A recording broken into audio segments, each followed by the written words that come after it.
Olá pessoal, tudo bom? Eu vim aqui contar uma coisa que aconteceu comigo. Um dia desses, quando eu estava tomando banho, me veio uma intuição para falar sobre prioridades. Só que não de qualquer jeito. Eu usando a ilustração, fazendo um paralelo da história de Xangô deixando Oxalá para trás e a resposta de Jesus quando subiu no Monte Jabor com os discípulos Pedro, Tiago e João.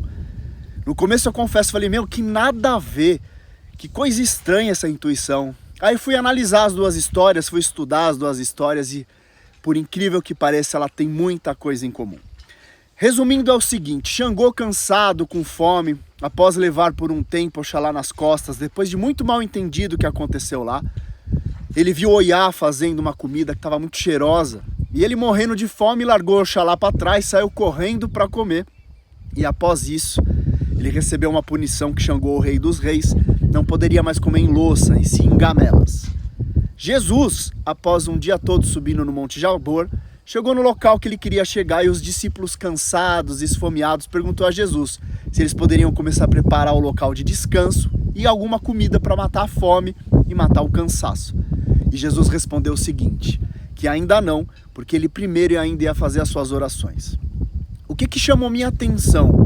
Tanto a história de Xangô quanto a história dos apóstolos deram prioridade aos seus instintos animais, como a fome, o cansaço, deixando de lado aquilo que é o mais importante. Oxalá para Xangô é o maior dos orixás.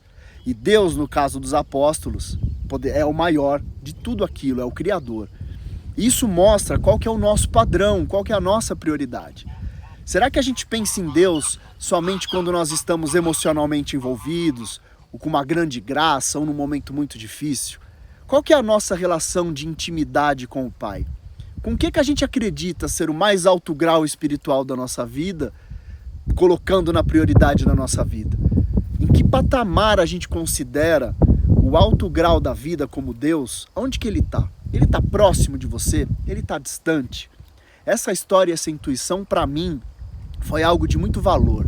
E essa reflexão que eu deixo para você foi o que eu pude absorver dentro dos meus conhecimentos desse ensinamento que chegou. E eu queria saber de você, como que você vê essa mensagem ao longo dessas histórias que eu contei? Deixa aí no comentário para junto a gente fazer uma grande corrente do bem e aprender um com o outro. Porque na verdade a gente não pode começar o nosso dia sem antes lembrar daquilo que é a nossa prioridade. É isso aí pessoal, paz e luz a todos, namastê!